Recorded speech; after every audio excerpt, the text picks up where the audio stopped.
Stavhopparen Armand Mondo Duplantis är endast 21 år gammal, men han har redan utklassat världseliten och slagit rekord efter rekord. Och då snackar vi inte vilka rekord som helst, utan det handlar om världsrekord. Och nu så ska vi få möta världsstjärnan direkt i en exklusiv intervju från hans andra hem på andra sidan Atlanten. Vår svenska stjärna som lyst upp ett ganska så mörkt 2020 på ett extraordinärt sätt. 15 andra gången Mondo Duplantis.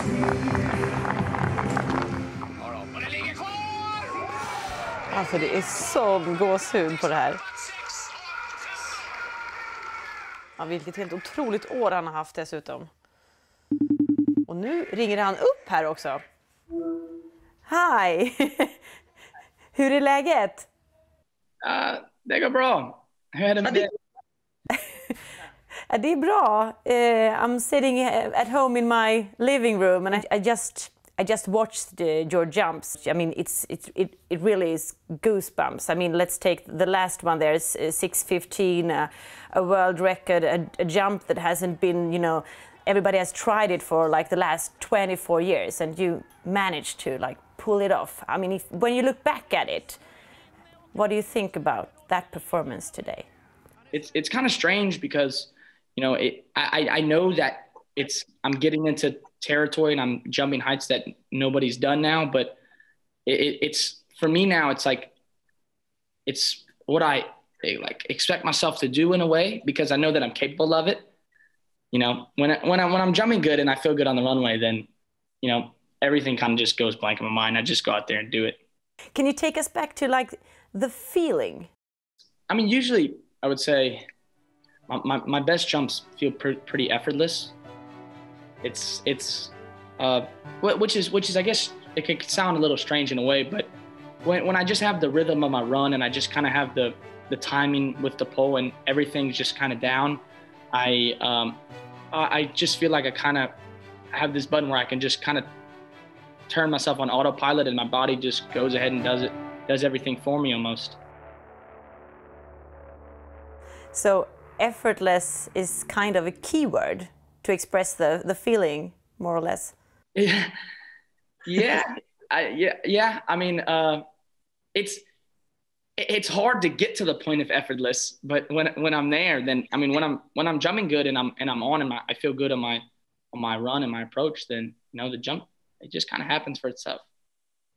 Let us take a look back at 2020. I mean, it's been a really, really special year for everybody. But I mean, you had a terrific year.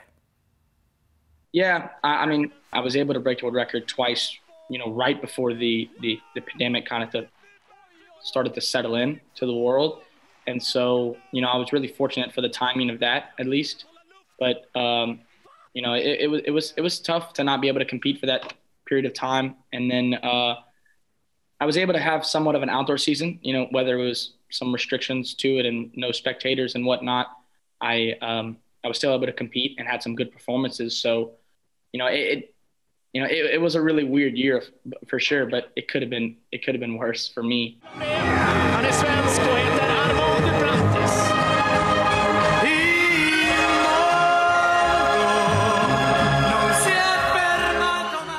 Have you had your mind set on a certain height? I definitely want to jump higher than I've jumped so far. And I definitely think I'm capable of jumping higher. But, you know, I think now the main thing is I really want to be in my best shape when it comes time for the Olympics and it comes time to the World Championships. And, you know, because I don't have a gold medal at either of those. So, you know, I want to go in there and I want to be, you know, I want to be the best pole vaulter to ever live.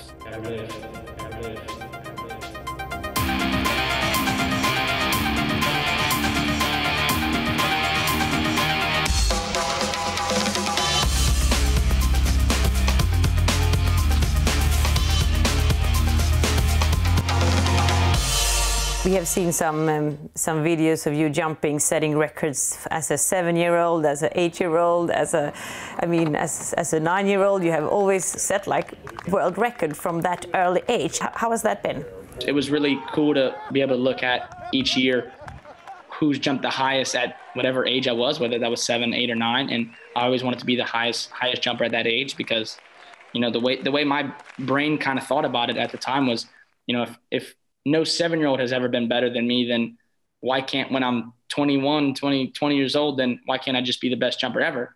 So, you know, I know it doesn't always work out that way, but that was just kind of the way that I went about things and the way I just thought about it. And I mean, what has your parents meant on the way? I mean, they are juggling both parenthood and coaching. It's a big job. It's a big job for them. I think it. I mean, yeah, my parents are my parents, and then they're also my coaches. So you kind of have to juggle both those things. But I think for me, it might be. I mean, I think the biggest thing for them, I would say maybe is just the parents. I mean, growing up, just keeping me in line and, you know, guiding me, putting me in the right path and putting me in the right situations to be successful. You know, I mean, I grew up with a pit in my backyard. I mean, I grew up with the entire setup. So, my father just kind of shows how my father made it to where I had the right situation to become good at it. I just had to have the drive and the motivation to want to get good, which I did have. And in which way are they like different when they're coaching? Well, my parents are pretty different, I would say. I mean, they grew up. I mean, they're just different. They have different mentalities towards things. You know, my mother's from Dalarna, and my father's from New Orleans, Louisiana, and so my mother is. I mean, they both were super talented, super great at everything they did, and my mother kind of has this way about her, and I think it kind of speaks on where she comes from, to where, you know, she's very super humble, and she thinks she's worse at things than she actually is. And my father comes from pretty much the opposite environment, where he thinks he's great at everything, even if he's not. So, and I think that's just the two different mentalities that they have, and you can kind of tell when just the way they go about things. So, you know, but it meshes together well. And there is Mama. And looking forward, can you tell us about your dreams of 2021? Yeah, I mean, well, first off, I just hope that in 2021 that, you know, we're able to have a normal competition schedule, and that I'm able to do the Olympics, I'm able to do the European Championships, you know, the big meets that are scheduled to happen this next year. And, you know, I want to go in there and I want to be in the best shape that I've ever been in. And I want to be able to, you know, strive for new heights and, you know, be able to find myself on top of the podium. And keep on working on being the best pole vaulter that has ever lived. Yeah, that's a humble goal. Wow. I broke the record. Yes, I know. So I like it. So. Yeah, I mean, I think I have, you know, I think I have the right to be able to strive for that, at least, and be able to say, of course. I mean, yeah, say that I want it, but you know, I don't think I'm there yet. I think there's a lot of things left for me to accomplish. You know, I think there's people like Renault, of course, Bubka, that have accomplished more things in their career than me. And maybe I've jumped a little higher, but, you know, they've accomplished more things. So, you know, there's a ways to go, but, you know, I like the start.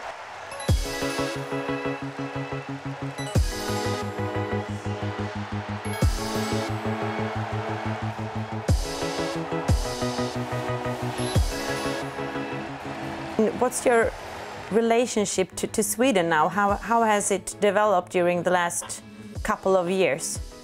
I really love Sweden. I especially love being in Sweden in the summertime. I think the summertimes are wonderful.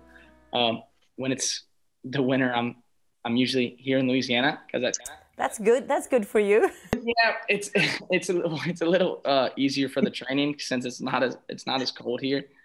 And I mean, being part of the whole Swedish national team in athletics, how is that? It's great. You know, starting off as in 2015 when I was what I felt like just a kid when I was 15 years old, jumping in Sweden. I mean, jumping for the first time for Sweden. Sorry, No worries.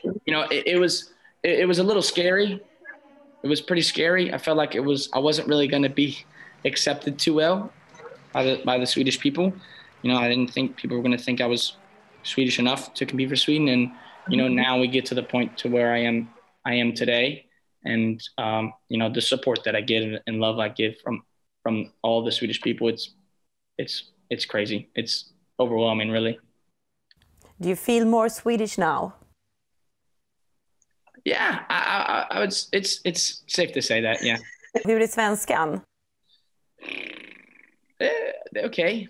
Jag försöker plugga när jag kan och prata till min mamma, morfar och bara prata. Så det är bästa träning.